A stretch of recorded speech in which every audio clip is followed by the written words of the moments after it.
Welcome to the All Things DER podcast, brought to you by AEIC. In this podcast, we dig in, define, and discuss where the new energy economy is heading with electric industry leaders and explore all the ways that distributed energy resources can modernize and improve our ever-evolving power grid. Thank you for joining us. Hello there. Welcome to the All Things DER podcast, sponsored by AEIC. My name is Dr. Elizabeth Cook. I'm the Advanced Grid Solutions General Manager for Duquesne Light, and I'm also the chair for the DER subcommittee here at AEIC. And today, our guest is Abhay Gupta, who is the CEO and founder of Bidgely. Welcome to the conversation. I think I'm going to throw you an easy one here. Tell me about this name, Bidgely. I'll tell you. First of all, thank you for inviting me to the podcast. And I'm a PhD dropout. Had I finished my PhD, I would also have a doctor, but I dropped out before I could finish the PhD. I could see how that would happen. It's rough. So the name Bidgely, actually, we have an interesting story. We started the company under a different name, a very boring name, which we don't remember. We don't need to call out. But we realized when we started the company, this rage of reserving all the names and the websites. So anything with power in joule and watts, you have to pay like $50,000 to get that website. And we said, we are not going to pay $50,000. So we found the word Bidgely, which means electricity in Hindi, which is the Indian language. And we just went for the unconventional. It's my new favorite name for a company. Okay, thank you for sharing that. So in regards to your company, when you think all things DER, where is your part and how do you see yourself playing in that world? So I think over the last few years, and then probably the next 10 to 15 years, this is extremely in the focus, right, the DERs. What we do is we are all about data analytics. And the core thing that we do is called load disaggregation, which is behind the meter visibility. So taking the meter data and analyzing what's happening behind the meter, which means knowing who has solar, how much their production, who has EVs. Of course, there's other appliances like heating, cooling, water heater, pool pump. Now, when you're planning your grid, or your assets or non-wire alternatives, if you have no clue what's happening behind the meter, you're running blind. In some ways, you're asking people to plan for a grid of future where future is not same as past, and you can't use the past data for future planning, but you also don't know at what rate people are buying solar, at what rate they're buying EV, and which asset. We provide that visibility. So that we help in many ways, but that's the So you're one of the gaps that the electric utility currently has. I personally know, I've been on a voyage we have a full deployment of AMI at Duquesne Light, but really taking that data from the operational perspective, bringing it back to the mothership, and then taking action on that information.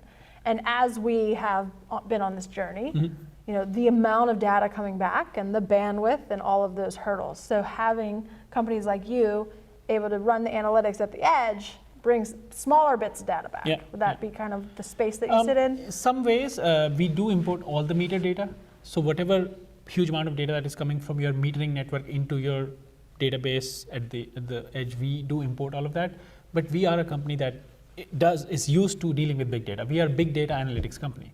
So having big data, our systems are designed to handle that and analyze them and present to you in a easy to understand, slice and dice, BI fashion. So you don't have to deal with the complexity.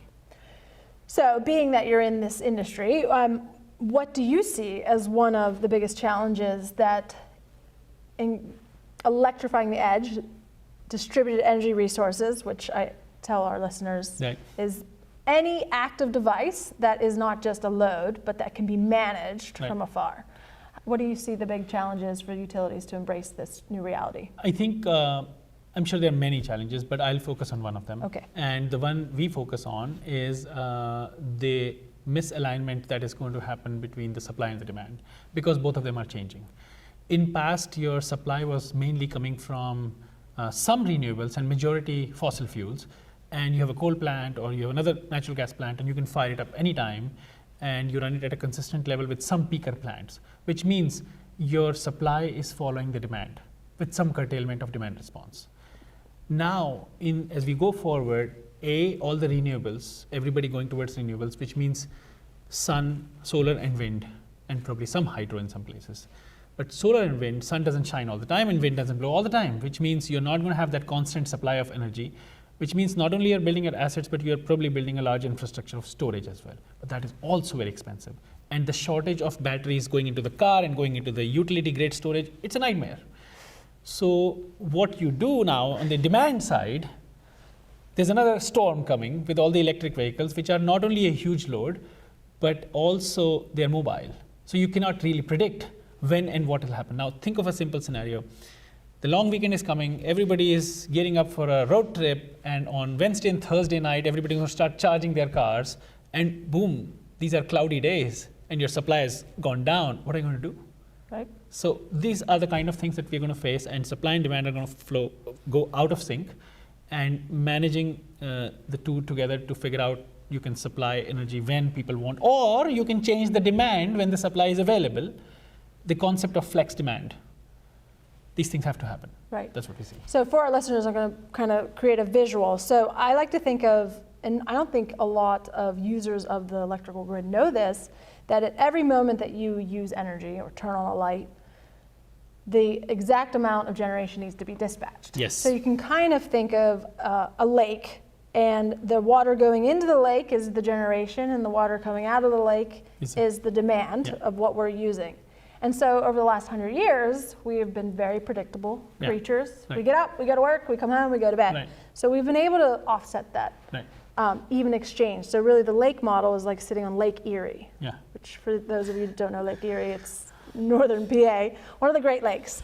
However, when you start thinking about this change in energy use, it's almost like sitting on the Atlantic Ocean during a storm coming, because now abruptly that consumer is double-headed. Yeah. And so what you're saying is that, being able to have the awareness, situational awareness at the edge, we can start manipulating those double-headed arrows in a way that's beneficial to all, and we can plan our supply and absolutely. And in this entire equation, when you think of electric vehicles as a load, the battery storage can also be a supply, which is where the whole V2G and vehicle to grid starts coming into picture. So it's a complex equation, and we got to get in front of that scenario in the next few years. Do you find with having this grid edge intelligence, are you able to bring that situational awareness to the assets that are touched from the customer to the transformer to the substation to the back in that game of this intelligence? Right. So I think what you just mentioned, the most interesting part is you have information till meter, but your problems are partly contributed by the assets behind the meter. And if you don't have good access to both measurement and control of those assets, you're not going to be able to solve this problem, which means you need consumers to be playing part of the grid management in this case. And yes, there are technologies that can allow you to measure, and there are technologies that can allow you to control those assets behind the meter. What about the idea of manage? Manage instead of control. I like that. Then consumers feel better about it. Right. Well, it's I'm also learning true, something here. because I feel like there's this idea of control, and no one doesn't want anyone else to have control, but from an orchestration of these assets that really we've built over the last 100 years are currently designed to feed said customers coming from said generation. Right. And the challenge that we have during this transformation is we have to maintain the assets that exist while also redesigning it while we're in flight. So having this capability, which I think a lot of people do not think the technology is there, that you can have this significant amount of information being brought back to be actionable. I think it's more of awareness. Technologies exist. The growth of the technologies into a commercial solution that is available at the commercially accepted price is something that only comes with the adoption. As far as it goes with the availability of technology, like science and technology, it exists today. Okay. Right. The question is, over time, the commercial cost of doing those things has to be adjusted with the adoption of it. But there is no shortage of technology. Like, you can control the cars, you can control the thermostats, you can measure what's happening on the grid with the right software and hardware technologies. And I think we actually were in our previous podcast talking about, this idea of embracing innovation from a place of ensuring affordability of an electrical service for all is quite challenged. So from your experience working with the industry thus far, where have you seen, successful wins to adopt said technology and then, be able to kind of scale that? Right. You mean which utilities kind of stuff? Well, you don't have to name utilities, just success, or like you've seen it. I'm happy to name them as well. Okay. And the reason is I want to give the credit to the ones who are leading this revolution or taking part. See, in any industry, you have people who take the lead, then you have the majority, and then you have the last part, right? There, I would say we are working with about 35 to 40 utilities right now, more than 30 million meters that we are managing, not controlling, managing. Measuring. So there are utilities who have basically taken the lead into identifying where all the EVs are from the meter data through the load disaggregation. PSEG is one of them, NV Energy is taking the lead. There are many other utilities where we are doing this. So it's just a matter of realizing that this storm is coming, and the longer you take to react, the less time you have to go prepare and build for it. Now, of course, this is also correct that the adoption of EV is going to be at a different pace in different parts of the country. So like California and North New York are the most fastest right now adopting EVs, right? So they are probably moving faster and planning faster versus the middle of the country. Some of the utilities they probably have a couple of more extra years, right? But I think in my mind, it's not a question of if, it's a question of when. Right. And I guess just to play into that, and maybe I'm biased to it, this whole being a planner, I'm a planner in life and I'm a planner, in my day job, is the situational awareness and the deployment of said technology, software and hardware.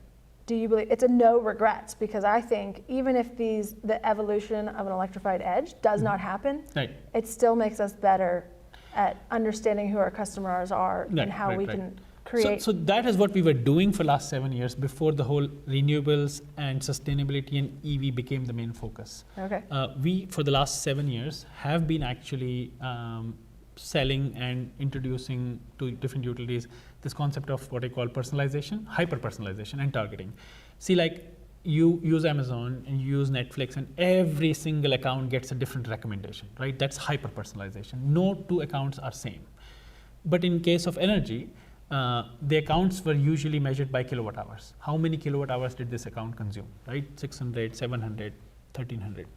What we have done is we have given that same level of hyper-personalization by saying behind the meter what's happening, and no two homes are exactly same. They may look exactly same on the same street, but they're not same. Behind the meter, somebody else is turning light and on a different time, etc. Right? So we've given that hyper-personalization. Based on that, your customer sat, your high bill calls, your targeting for demand-side management, you name it. We have been doing that for many utilities over the last 7 years. But the focus now, in addition to that, has also become on the whole DERs. So your first focus was really building and creating customer engagement and awareness. Profiling. Right, but profiling in a way that helps the customer. Of course, and I think of course. Another thing that because we, are an industry that doesn't move very fast, the benefits of understanding how our customer use it, and then really that allows us to maybe create programs or really a new business model to really kind of create this equity across all energy consumers. Because I think, one thing we, the utilities, are faced with is the regulatory requirements and what we are and are not allowed to spend because of this idea of, rates. So what you saw in your first 7 years is really creating this situational awareness of our customers in ways that can overall benefit them. So it's a tried and true it's a well-tested, process. very mature technology, and now we are putting it to use on DER side. In some ways, we got lucky. We're in the right time at the right place, and there's a huge opportunity coming where we can contribute to the adoption of these clean energy technologies, probably in a more efficient manner. Right. So I guess I'll just bring us back. I mean, when we think about all things DER, one part of our podcast is this isn't just an operational issue, right? Within the operations, you have an interconnection study process, customer process, then you have how you plan the system, and then you have how you manage the assets, and then you have execute the projects, and then all the way to really full circle serving the customer. So what I'm hearing is, I'm a big data nerd, that data has power and that it really can create insights that the utilities never have. And so it just really sets us on this path forward. So with that, any last thoughts on, how when we think about the challenge that lays ahead, giving Well, us hope that we can do this No, together. we will do it. Look, we can do it, we will do it. We're very resilient as humans, right? First of all, you're doing a fantastic job pushing and promoting this use of technology in the adoption of clean stuff. It will happen. The question is, will it happen smoothly, and will it happen in an affordable manner or not? And I'm not commenting on equity part. That's a totally different matter. The adoption of electric vehicles on the grid might, in an unplanned manner, might cost us a lot more, versus in a planned manner might cost us 1/3 or 1/4 of that cost. For an example, if you are going to manage your electric vehicle, your grid based on the adoption of electric vehicle in an unmanaged, untargeted fashion, it may cost you north of $300-400 per megawatt, per kilowatt, or $300,000 per megawatt. Or if you do it the right way, it may cost you 1/4 of that, because you know what cars in what location at what time are causing the congestion or the supply constraints, and your ability to shift that. In some ways, you are maximizing the power of your, the efficiency of your non-wire alternatives. And data is the key. Data is key. Data is the key here. I want to like high five on that. I'll wrap there, and thank you for joining us today. It was a pleasure, and to us on this journey. It's a pleasure. Thank you, Elizabeth. That's a wrap for this week's episode of All Things DER. Thanks for tuning in. We hope today's conversation got you thinking about new and creative ways to improve our power grid. Be sure to subscribe to our YouTube channel to be the first to hear new episodes. This podcast is brought to you by AEIC, the place where operations leaders come together to share knowledge and provide guidance to the electric utility industry. We'll be back with a new episode soon. Until then, keep powering on.